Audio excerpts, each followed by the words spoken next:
teman-teman semua, perkenalkan nama saya Eka Julianti Nurrahim. Saya dari S1 Manajemen Sekolah Tinggi Manajemen Asuransi Trisakti. Hari ini saya akan membahas tentang asuransi versus investasi dan unit link. Latar belakang saya membahas ini yang pertama karena kurangnya literasi keuangan dan asuransi terhadap masyarakat di Indonesia. Kemudian masyarakat Indonesia masih belum melek tentang asuransi. Dan yang ketiga karena maraknya kasus asuransi unit link yang dianggap merugikan ribuan nasabah. Topik pembahasan pada hari ini yang pertama kita akan membahas tentang asuransi. Apa itu asuransi dan jenis-jenis asuransi. Kemudian kita akan membahas investasi. Apa itu investasi dan jenis-jenis investasi serta perbedaannya dengan asuransi. Kemudian kita akan membahas unit link. Apa itu unit link, akar permasalahan dari unit link dan bagaimana solusinya. Yang pertama asuransi. Saya yakin pasti teman-teman semua sudah sering mendengar asuransi, tapi teman-teman tahu nggak sih apa itu asuransi? Jadi asuransi merupakan bentuk perjanjian antara kedua belah pihak, yaitu penanggung dan tertanggung, di mana tertanggung membayar sebuah iuran kepada penanggung untuk mendapatkan bentuk ganti rugi atas risiko finansial yang dapat terjadi secara tak terduga. Jadi di sini ada dua pihak, yang pertama itu tertanggung dan penanggung. Tertanggung itu kita sebagai nasabah dan penanggung itu perusahaan asuransi. Di mana kita sebagai nasabah membayarkan iuran atau premi asuransi kepada penanggung untuk mendapatkan ganti rugi jika kita mengalami kerugian. Tapi selama risiko tersebut dijamin ya teman-teman. Tidak semua risiko atau kerugian itu bisa dijamin oleh asuransi karena tercantum dalam polis. Ada yang risiko yang bisa dijamin dan risiko yang tidak bisa dijamin. Polis itu merupakan bukti kontrak antara tertanggung dengan penanggung, teman-teman. Kemudian jenis-jenis asuransi. Pada dasarnya, asuransi itu dibagi menjadi 3, yaitu asuransi umum, asuransi jiwa, dan asuransi sosial. Asuransi umum itu memberikan manfaat berupa ganti rugi kepada tertanggung jika terjadi kerusakan, kerugian, atau kehilangan pada harta benda. Misalnya mobil, rumah, motor, emas, dan harta benda lainnya yang kita miliki. Kemudian asuransi jiwa memberikan santunan tunai jika tertanggung meninggal dunia akibat sakit, kecelakaan, dan risiko lainnya yang tidak disengaja. Jadi asuransi jiwa ini akan memberikan santunan tunai jika tertanggungnya itu meninggal dunia, teman-teman. Kemudian asuransi sosial memberikan jaminan sosial bagi anggota masyarakat yang dibentuk oleh pemerintah atau biasa disebut juga asuransi pemerintah. Apa saja produk-produk asuransi umum, asuransi jiwa, dan asuransi sosial kita akan lanjutkan. Produk asuransi umum biasanya kita sering ya mendengar ada asuransi kendaraan bermotor. Ini untuk kendaraan yang kita miliki, misalnya motor, mobil, dan kendaraan lainnya. Kemudian asuransi perjalanan biasanya dibeli saat kita akan melakukan perjalanan, teman-teman, atau traveling atau jalan-jalan kemanapun. Kemudian asuransi kebakaran. Misalnya untuk rumah kita nih diasuransikan jika terjadi kebakaran maka asuransi akan mengganti. Kemudian asuransi pendidikan biasanya untuk anak saat dewasa nanti saat masuk usia sekolah akan di-cover biaya pendidikannya. Kemudian ada asuransi tanggung jawab hukum atau asuransi tanggung gugat. Kalau misalnya kita dituntut oleh pihak ketiga, maka asuransi juga akan mengcover. Kemudian ada asuransi properti dan masih banyak asuransi lainnya, teman-teman. Kemudian produk asuransi jiwa. Ada asuransi jiwa berjangka. Apa itu asuransi jiwa berjangka? Asuransi jiwa berjangka merupakan produk asuransi jiwa yang memberikan proteksi terhadap diri kita, tapi ada jangka waktunya, teman-teman. Misalnya 5 tahun, 10 tahun, 15 tahun, atau berapapun, tapi tetap ada jangka waktunya gitu. Kemudian asuransi jiwa seumur hidup. Asuransi jiwa seumur hidup ini memberikan proteksi terhadap tertanggung selama tertanggung itu hidup sampai dia meninggal dunia, teman-teman. Kemudian asuransi jiwa dwiguna. Dwiguna itu dua, yaitu memberikan manfaat terhadap proteksi diri kita dan juga memberikan manfaat tabungan. Jadi ada dua sekaligus manfaatnya. Asuransi jiwa unit link. Ini juga sama seperti dwiguna, tapi bedanya yang satu memberikan manfaat untuk perlindungan diri kita, dan satu lagi itu manfaat investasi, teman-teman. Jadi jika ingin mendapatkan proteksi terhadap diri kita dan juga investasi, maka pilih yang unit link. Kemudian produk asuransi sosial atau asuransi pemerintah. Yang pertama ada BPJS Kesehatan, kemudian BPJS Ketenagakerjaan, asuransi kecelakaan lalu lintas jasa raharja, asuransi sosial pegawai negeri sipil Taspen, dan asuransi sosial ABRI atau ASABRI. Kemudian investasi. Nah, teman-teman juga pasti sudah sering mendengar investasi, tapi teman-teman tahu nggak sih apa itu investasi? Jadi investasi adalah suatu kegiatan menanamkan modal, baik langsung maupun tidak, dengan harapan pada suatu saat nanti beberapa tahun yang akan datang, pemilik modal mendapatkan sejumlah keuntungan dari hasil penanaman modal tersebut. Jenis-jenis investasi ada reksadana, obligasi, saham, properti, emas, unit link, deposito, dan lain-lain. Ada banyak jenis-jenis investasi, teman-teman. Teman-teman bisa pilih mana yang menurut teman-teman nyaman, yang cocok dengan teman-teman. Kemudian perbedaan asuransi dan investasi. Jadi asuransi itu tidak sama dengan investasi dan asuransi bukanlah investasi, teman-teman. Jadi ada beberapa perbedaan terhadap asuransi dan investasi. Pertama, dari segi tujuan keuangan. Di asuransi, dengan membayar premi, maka kita akan mendapatkan perlindungan atau proteksi atas diri kita atau harta benda yang kita miliki. Sementara di investasi, dengan kita menyetorkan dana, maka kita berharap akan mendapatkan keuntungan dari uang yang disetorkan. Dari tujuan kita untuk berasuransi itu kita akan mendapatkan proteksi terhadap diri kita. Kita akan mendapatkan perlindungan. Sementara di investasi justru kita berharap akan mendapatkan keuntungan pada suatu saat nanti berkali-kali lipat dari uang yang kita setorkan. Sementara dari segi risiko, di asuransi memberikan perlindungan atas risiko yang kita miliki, sedangkan investasi memiliki risiko yang cukup tinggi, high return, high risk. Jadi kalau di asuransi itu, risiko yang kita punya, yang kita miliki justru diberikan perlindungan. Kemudian kalau di investasi justru menambah risiko, teman-teman.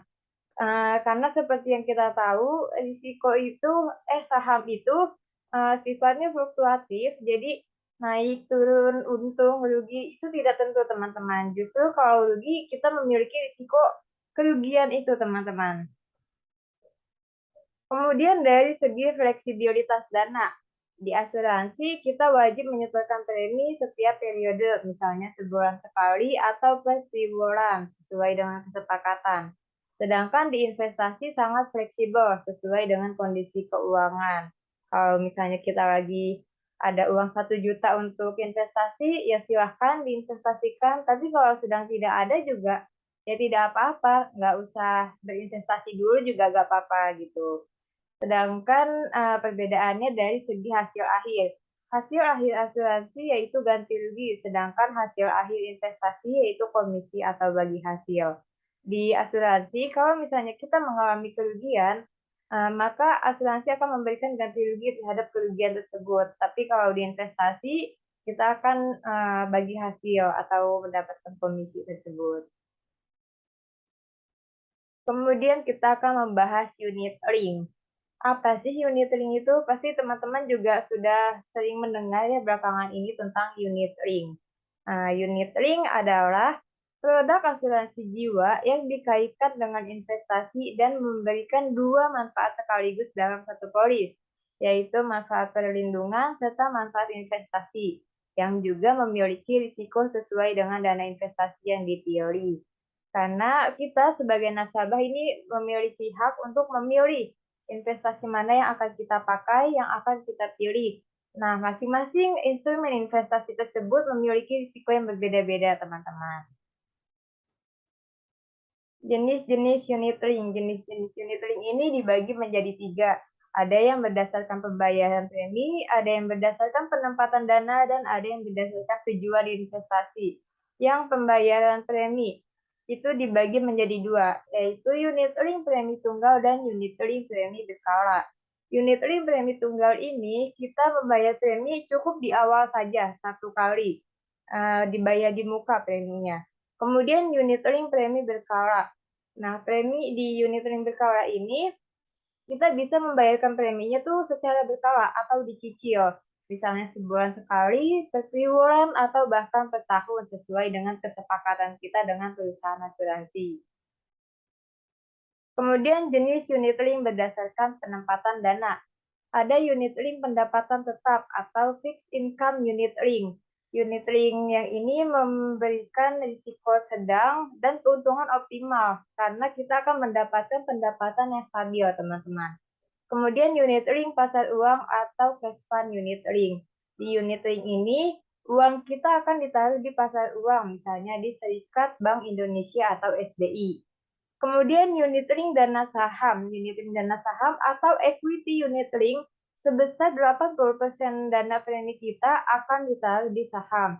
Produk ini memiliki risiko yang sangat besar karena seperti yang kita tahu tadi, saham itu sifatnya fluktuatif. Jadi kadang kalau kita untung sangat tinggi, maka kita juga bisa rugi sangat banyak, teman-teman. Kemudian unit link pendapatan campuran atau managed unit link. Nah, produk ini dana kita itu bisa ditaruh di sejumlah pasar uang, misalnya di sejumlah instrumen investasi, misalnya di obligasi, di saham, dan lain-lain. Kemudian jenis unit link berdasarkan tujuan investasi. Ada unit link dana pensiun, unit link kesehatan, unit link mengelola harta kekayaan, dan unit link pendidikan anak. Bagaimana sih cara kerja unit link? Secara umum, cara kerja unit link adalah dengan membagi 2 fungsi asuransi yang ditawarkan pada nasabah. Jadi, dana setoran nasabah atau premi akan dipisahkan ke dalam 2 wadah, yaitu wadah proteksi dan investasi. Kemudian dalam prosesnya, perusahaan yang menawarkan unit link, asuransi akan menyetorkan dana nasabah ke salah satu manajer investasi untuk dikelola dengan baik. Dan biasanya dana tersebut akan diubah menjadi reksadana. Kemudian manfaat unit link. Yang pertama, kita bisa mendapatkan proteksi. Dari segi proteksi keamanan dan investasi keuangan hanya dengan membayar premi 1 kali. Jadi, dengan kita membayar premi ini, kita bisa mendapatkan proteksi, teman-teman. Proteksi terhadap diri kita dan juga terhadap investasi kita.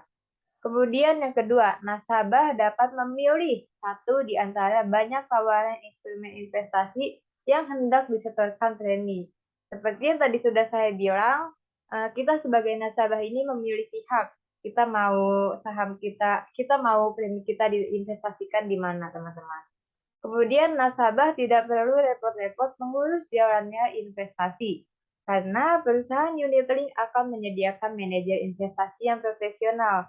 Kalau misalnya kita nggak ada waktu untuk mengurus investasi kita tenang saja, teman-teman, karena oleh unit link ini akan disediakan manajer investasi. Jadi, manajer investasi inilah yang akan mengurus jalannya investasi kita. Kemudian dapat menjadi pilihan investasi jangka panjang sekaligus mendapatkan proteksi asuransi jiwa. Kemudian ada biaya yang dikeluarkan dalam unit link, yaitu ada pertama biaya akuisisi. Biaya ini digunakan untuk operasional perusahaan dan pembayaran komisi agen. Biasanya biaya akuisisi ini dikenakan pada tahun pertama sampai tahun kelima. Kemudian biaya polis. Biaya ini digunakan untuk aktivitas pencetakan, penjilidan, pengemasan, dan pengiriman polis. Selain itu juga ada biaya materai polis guna keabsahan polis secara hukum. Kemudian biaya administrasi. Biaya ini digunakan untuk layanan operasional bulanan kepada pemegang polis. seperti notifikasi jatuh tempo atau penerimaan premi atau kontribusi via pesan telepon seluler, layanan informasi saldo investasi nasabah, dan layanan lainnya. Kemudian ada biaya asuransi. Biaya ini adalah biaya yang telah diperhitungkan oleh bagian aktuaria perusahaan asuransi jiwa sebagai dana yang akan digunakan untuk membayar manfaat asuransi jika terjadi risiko kepada tetanggung. Kemudian ada biaya pengelolaan investasi. Perusahaan asuransi jiwa bekerja sama dengan bank kustodian. Bank kustodian merupakan pihak atau lembaga keuangan yang uh, mengurus administrasi, mengawasi, dan menjaga aset kita di reksadana sebagai tempat penyimpanan dana investasi dan lembaga manajemen investasi sekuritas untuk pengelolaan dana investasi yang maksimal. Lalu ada biaya penarikan dana. Biaya ini dikenakan jika hanya ada penarikan saja, yang besarnya berkisar antara 1% sampai 5% dari dana yang ditarik. Kalau nggak ada penarikan, ya kita tidak dikenakan biaya ini, teman-teman. Lalu ada biaya pengalihan dana. Dalam penempatan dana investasi, biasanya pemegang polis diberikan alternatif pilihan penempatan dana investasi sesuai dengan profil risiko pemegang polis. Kemudian unit link penipuan. Saat awal 2022 sempat ramai mengenai kasus unit link. Kenapa sih kok unit link bisa dibilang penipuan? Jadi ada akan masalah dalam unit link yang pertama, karena agen tidak menjelaskan adanya biaya-biaya yang harus dikeluarkan selama periode unit link. Padahal tadi saya sudah menjelaskan ada beberapa biaya yang biasanya akan dikenakan saat kita membeli produk unit link, teman-teman. Kemudian agen tidak paham dan terlalu menjanjikan imbalan investasi yang sangat besar. Nah, ini juga banyak agen yang sebenarnya masih kurang paham dan selalu menjanjikan imbalan investasi. Padahal realitanya investasi itu kan fluktuatif ya teman-teman, bisa untung bisa rugi. Jadi sebenarnya tidak selalu untung. Jadi imbalan investasi itu juga tidak melulu akan besar gitu, karena bisa untung dan bisa juga rugi teman-teman. Kemudian agen tidak memetakan kebutuhan nasabah dengan baik. Padahal misalnya si nasabah ini kebutuhannya begini, tapi agen malah menyarankan begini dan jadi tidak sesuai dengan apa yang sebenarnya dibutuhkan oleh nasabah. Kemudian agen sering menggiring nasabah untuk mengambil unit link, padahal nasabah hanya butuh asuransinya saja. Misalnya si nasabah ini sebenarnya saya cuma ingin asuransi jiwanya saja, saya nggak mau ikut investasi gitu. Tapi terus diajak digiring opininya untuk ikut unit link. Jadi mau tidak mau si nasabah sudah deh ikut, padahal nasabah juga sebenarnya tidak ingin gitu. Kemudian beberapa agen tidak mendapatkan pelatihan yang baik dan atau tidak bersertifikasi. Ini juga masih banyak agen-agen yang tidak mendapatkan pelatihan yang baik. Padahal unit link ini berbeda dari produk asuransi yang lainnya gitu. Karena seperti yang kita tahu produk unit link ini kan ada dua ya. Jadi untuk proteksi dirinya dan juga ada investasinya. Jadi ini seharusnya khusus teman-teman. Dan manajer investasi mengelola dana nasabah bertindak nakal dengan membeli saham gorengan. Nah, saham gorengan itu apa sih? Jadi saham gorengan itu biasanya saham yang harganya direkayasa oleh oknum tertentu. Biasanya dijual dengan sangat murah, teman-teman. Kemudian literasi keuangan nasabah yang rendah. Ini sangat disayangkan, masih banyak juga nasabah yang kurang literasi mengenai keuangan, investasi, dan asuransi. Kemudian ini juga masih kurangnya pengawasan OJK. Sangat disayangkan juga OJK sebagai regulator, tapi pengawasan terhadap unit link ini masih kurang, teman-teman. Beberapa yang tadi sudah saya jelaskan itu masalah-masalah dari unit link. Kalau tidak ditindaklanjuti, maka akan menimbulkan ketidakpercayaan terhadap masyarakat. Padahal yang bermasalah itu hanya unit link, tapi banyak juga masyarakat yang menganggap asuransi, perusahaan asuransi dan produknya itu tidak baik. Padahal tidak seperti itu, teman-teman. Jadi bagaimana solusinya? Bagi teman-teman yang ingin membeli unit link, pertama, pelajari dan pahami dengan baik produk unit link. Kalau tidak tahu, bisa dibaca terus-menerus sampai teman-teman paham betul bagaimana risikonya, bagaimana cara kerjanya, bagaimana si unit link ini gitu. Kemudian pilih agen atau perusahaan asuransi yang sehat dan memiliki track record yang baik. Teman-teman ini dulu riset bagaimana sih perusahaan asuransi yang baik, apa aja sih perusahaan asuransi yang baik atau agen yang baik, perusahaan asuransi mana aja sih yang uh, tidak ada masalah misalnya gitu, yang selalu sukses gitu tentang kasus-kasus klaimnya. Kemudian penjualan unit link ini seharusnya dibatasi oleh perusahaan asuransi atau si agen. Misalnya hanya nasabah yang paham betul tentang asuransi atau unit link atau investasi ini. Jadi tidak semua nasabah bisa membeli unit link ini karena takutnya ada miskomunikasi atau misinformasi tentang unit link ini. Jadi kalau misalnya orang yang sudah paham betul tentang unit link, maka dia tidak akan menyalahkan unit link jika terjadi kerugian atau hal-hal yang tidak diinginkan gitu misalnya teman-teman. Kemudian seharusnya diadakan pelatihan khusus unit link oleh perusahaan asuransi kepada agen. Ini juga seharusnya perusahaan asuransi mengadakan pelatihan khusus unit link kepada agen supaya agen ini bisa menjelaskan ke nasabah dengan baik, dengan benar, dengan teliti supaya agen nasabah yang dijelaskan ini benar-benar paham apa itu unit link. Kemudian seharusnya pengawasan OJK menjadi lebih ketat terhadap unit link dengan mengeluarkan regulasi-regulasi baru terhadap unit link. Dan yang terakhir, perbanyak literasi keuangan, khususnya asuransi dan investasi. Cukup sekian yang dapat saya sampaikan. Semoga bermanfaat dan menjadi pemikiran kita bersama. Kurang lebihnya mohon maaf. Terima kasih teman-teman semua. Sampai jumpa.